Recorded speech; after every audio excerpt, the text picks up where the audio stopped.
Welcome to my channel guys. र आज म तपाईहरुलाई हामी विदिन 5 इयर्स हैन हामीले कसरी वेल्दी हुन सकिन्छ त्यो कुराहरु भन्न गइरहेको छु है। त्यो वेल्दी हुनु भन्दा अगाडि चाहिँ हामी सुरुमा हाम्रो आफ्नो माइन्डसेट चाहिँ प्रिपेयर गर्नुपर्ने हुन्छ है त। यतिकै हामी वेल्दी हुन्छु भनेर त्यो हामी हुन सक्दिनौं है। र मैले चाहिँ आज 8वटा पोइन्टमा ब्रेक डाउन गरेको छु र त्यो 8वटा पोइन्ट चाहिँ म ब्रिफली भन्ने छु। कृपया एकदमै ध्यानपूर्वक त्यो डिटेलली सुन्नु होला है त गाइज। हाम्रो बानी चाहिँ के हुन्छ भने एउटा भिडियोबाट अर्को भिडियोबाट अर्को भिडियोमा होपिङ गर्ने बानी छ कि, जस कारणले चाहिँ हामीले कुनै भिडियो हेर्यो भने त्यसको हामीले सार बुझ्न सकिदैनौं के हैन। हामीले त्यो डिटेलली त्यो भिडियो हामीले राम्रोसँगले हेर्यो भने चाहिँ त्यसबाट हामीले निचोरेर त्यसको कन्टेन्ट हामीले निकाल्न सकिन्छ है त, जसले गर्दा चाहिँ हामीलाई नै फाइदा हुन्छ। र यो कुराहरु हामीले लाइफमा राम्रोसँगले एप्लाई गर्न सक्यो भने चाहिँ हाम्रो लाइफ लङ नै यो कुराले हेल्प गर्छ है त। So now let's get into the points है त गाइज। फर्स्ट नम्बरमा रहेको छ फाइनान्शियली लिटरेट है त। हामी वेल्दी हुने सपना चाहिँ देख्छौं हैन गाइज, तर त्यसमा चाहिने कुरा के हो त हैन। हाम्रो सुरुमा चाहिने कुरा फर्स्ट एन्ड फरमोस्ट भनेको हामीलाई ज्ञान चाहियो है त। फाइनान्शियली लिटरेट कसरी भएको छ मान्छेहरु त्यो कुराहरु हामीले पढ्नु पर्यो हैन। त्यसको फर्मुलाहरु के हो त हैन, कसरी एचिभ गरिरहेको छ त, फाइनान्शियली फ्री कसरी एचिभ भइरहेछ त हैन। त्यसको लागि चाहिँ हामीले फाइनान्शियली एकदमै लिटरेट हुनु पर्यो है। हामीले एसेट्स भनेको के हो, लायबिलिटीज भनेको के हो, यो कुराहरु एकदम मजाले बुझ्नु पर्ने हुन्छ है त। सो फाइनान्शियली लिटरेट चाहिँ हाम्रो वेल्दी हुनुको फर्स्ट एन्ड फरमोस्ट पोइन्ट हो है त। यो बिना चाहिँ हामीले त्यो सिडी नै हामीले उक्लिन सक्दैनौं। र सेकेन्ड पोइन्टमा रहेको छ spend lace earn more and invest है त। हाम्रो के हुन्छ भने हामीले कमाइरा हुन्छौं हैन, इन्कम त हामीले जेनेरेट गरेर हुन्छौं नि त, बट हाम्रो के हुन्छ भने हाम्रो ह्याबिटले गर्दाखेरि चाहिँ हामीले त स्पेन्ड गरिदिन्छौं के हैन। अब तपाईले 30,000 40,000 50,000 कमाउनु भो, त्यो भन्दा नि बढी हाम्रो मन्थली खर्च भइदिन्छ, जसले गर्दा चाहिँ हामी सेभिङ पनि गर्न सक्दैनौं र इन्भेस्टको त परै जाओस् है। तर फाइनान्शियली लिटरेट भइसकेपछि चाहिँ के गर्नुहुन्छ भने तपाईले स्पेन्डिङ ह्याबिट एकदमै घटाउनु पर्ने हुन्छ है त। हाम्रो बेसिक निड्सहरु के छ त्यसमा मात्र हामीले पैसा खर्च गर्ने, अरु एक्स्ट्रा अर्डिनरी थिंग्सहरु हुन्छ नि, हाम्रो लग्जरी थिंग्सहरु, लग्जरी आइटम्सहरु र हाम्रो त्यति नचाहिने कुराहरुमा हाम्रो पैसा गइरहेको हुन्छ। यदि हामीले मन्थली ट्र्याक गर्ने हो भने हाम्रो एक्सपेन्सेस है त्यस्तो कुरामा धेरै बढी खर्च भइरहेको हुन्छ।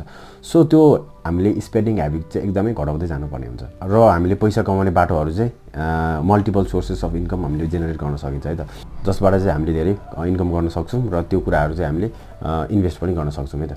र बिजनेस गर्नुहुँदैछ भने स्ट्र्याटेजीहरु लाएर कसरी हामीले धेरै प्रफिट जेनेरेट गर्ने हैन, र जब गर्नुहुँदैछ भने चाहिँ तपाईले आफ्नो लेभल कसरी बढाउने हैन, जसले गर्दा चाहिँ तपाईलाई तपाईको स्यालेरी बढोस् हैन, तपाईको स्यालेरी बढोस्, त्यो कुराहरुमा चाहिँ तपाईले एकदमै ध्यान दिनुपर्ने हुन्छ है त। र थर्ड पोइन्टमा रहेको छ do something you love.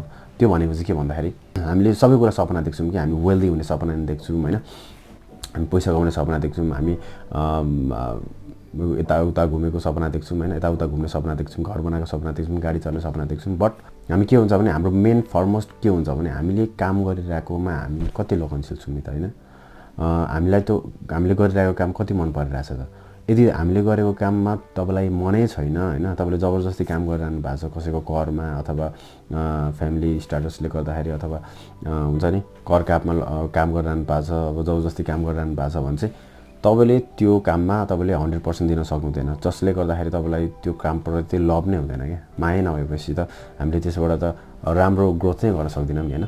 Financially हामीले कुराहरु कसरी पैसाले काम गर्छ भन्ने कुराहरु बुझिसकेपछि चाहिँ हामीले फर्स्ट एन्ड फरमोस्ट हामीले काम चुज गर्दाखेरि चाहिँ हामी केमा लगाव छौं त हैन, हामी कुन काममा अलिकति बढी झुक्छौं त हैन, जसमा चाहिँ आफुलाई एकदम आनन्द मिलोस् के, जुन काम गर्दाखेरि चाहिँ मलाई एकदमै टाइम बितेको नि पत्तो नहोस् है त, जुनमा हाम्रो प्यासन होस्, त्यो काम चाहिँ हामीले चुज गर्नुपर्ने हुन्छ।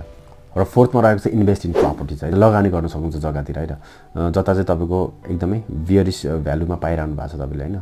लाइक काठमाडौँमा हुनुहुन्छ भने काठमाडौँको एकदमै लास्ट साइडतिर हुन्छ नि, डाँडाको मुनि हिल साइडतिर तपाईले त्यहाँ अलिकति सस्तोमा तपाईले फोरकास्ट गरेर हैन यसको प्राइस बढ्छ भनेर तपाईलाई लागिरहेछ भने एकदमै डिटेलली रिसर्च गरेर चाहिँ तपाईले त्यो साइडतिर अलिक सस्तोमा किन्न सक्नुहुन्छ है त।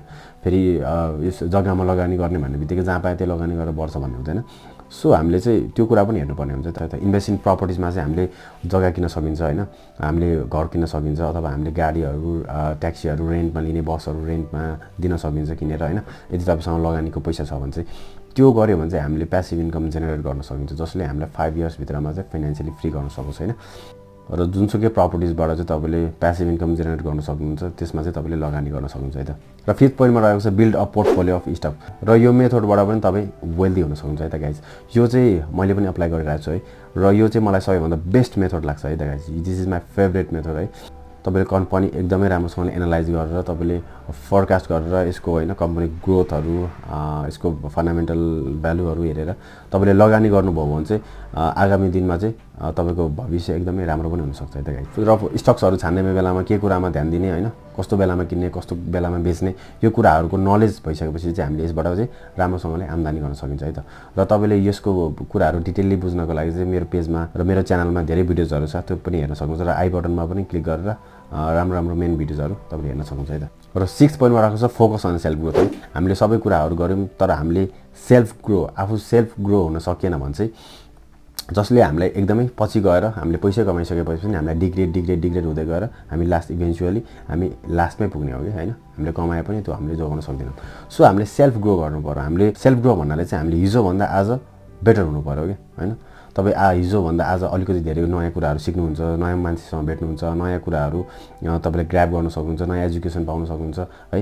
त्यो कुरा चाहिँ हामीले डेली नयाँ कुराहरू इम्प्लिमेन्ट गर्दै आफ्नो लाइफमा इम्प्लिमेन्ट गर्दै गइयो भने चाहिँ अब आउने क्र्यासहरू हुन्छ मार्केटमा र हाम्रो लाइफमा हुने क्र्यासहरू पनि हुन्छ नि त कति कुराहरू, जसमा चाहिँ हामी एकदमै इन्टेलेक्चुअली एकदमै राम्रोसँगले अगाडि बढ्न सकिन्छ है त। र 7th पोइन्टमा रहेको छ इनोभेट न्यू आइडियाज। तपाईँ बिजनेसमा हुनुहुन्छ भने चाहिँ तपाईँले यो एकदमै लागू गर्नुपर्ने कुरा चाहिँ के हो भन्दाखेरि चाहिँ इनोभेट न्यू आइडियाज है त। Innovate new ideas in the sense यो होइन कि तपाईँले नयाँ कुरा नै इन्भेन्ट गर्नुपर्ने हुन्छ भन्ने होइन क्या। तपाईँले रनिङ बिजनेसमा पनि तपाईँले नयाँ आइडियाज ल्याएर अरूभन्दा अलिकति डिफ्रेन्ट कसरी गर्न सकिन्छ है त, यो कुराहरू हामीले अप्लाई गर्न सकियो भने चाहिँ लाइक अरूभन्दा अलिकति भिन्न भइन्छ, जस कारण चाहिँ हाम्रो आँखा अरूको आँखामा हामी पर्न जान्छौँ है, जसले गर्दा चाहिँ हाम्रो सेल्स बढ्ने हुन्छ होइन र हाम्रो इन्कम बढ्ने हुन्छ, जसले हामीलाई विदिन 5 इयर्स चाहिँ हामीलाई राम्रोसँगले वेल्दी बनाइन्छ है त। र 8 नम्बरमा रहेको छ र लास्ट पोइन्ट 8 नम्बरमा रहेको छ गाइस रिपोर्ट्स है त। तपाईँले जति पनि काम गर्नुहुन्छ जे गर्नुहुन्छ त्यो कुरा हामीले डाटामा राख्न सकेन भने चाहिँ हामीले फर्दर ग्रो गर्न सकिँदैन है त। सो हामीले मन्थ वाइज तपाईँले सेल्स गर्नुहुन्छ सबै त्यसको डाटा बनाउनु, कस्टमर नेम होइन, कति प्रफिट भयो, कति जेनेरेट गर्यो, त्यसको सबै गर्ने होइन। तपाईँले स्टकहरू किन्नुहुँदैछ भने त्यसको अलरेडी तपाईँको एपमा अथवा स्टक एनालाइसिस सफ्टवेयरमा त्यो भइहाल्छ होइन। त्यो कुराहरू तपाईँले डाटाहरू चाहिँ राम्रोसँगले हेरेर एनालाइज गरेर अनि नेक्स्ट मुभ हामी के गर्ने त भन्ने कुराहरू चाहिँ हामीले एकदमै गर्नु जरुरी छ है। यो ह्याबिट हामीले बिल्डअप गर्न सक्यो भने चाहिँ हामी लाइफमा अगाडि बढ्न सक्छौँ र हामी वेल्दीको बाटोमा अग्रसर भएर लागि परेर अगाडि बढ्न सकिन्छ है त गाइस। र गाइस तपाईँहरूलाई पोइन्ट कस्तो लाग्यो त होइन, प्लिज कमेन्ट गर्नु होला र लाइक गर्नु भएको छ भने लाइक पनि गरिदिनु, सब्सक्राइब गर्नु भएको छैन भने सब्सक्राइब पनि गरिदिनु है, र बेल नोटिफिकेसन आइकन पनि क्लिक गरिदिनु होला, जसले गर्दा तपाईँलाई नोटिफाई गरोस् होइन मेरो नयाँ भिडियोजहरू तपाईँले हेर्न सक्नुहोस् है। सो गाइस आजलाई यति नै, र फेरि भेट हाम्रो नेक्स्ट भिडियोमा हुनेछ है त। नमस्ते।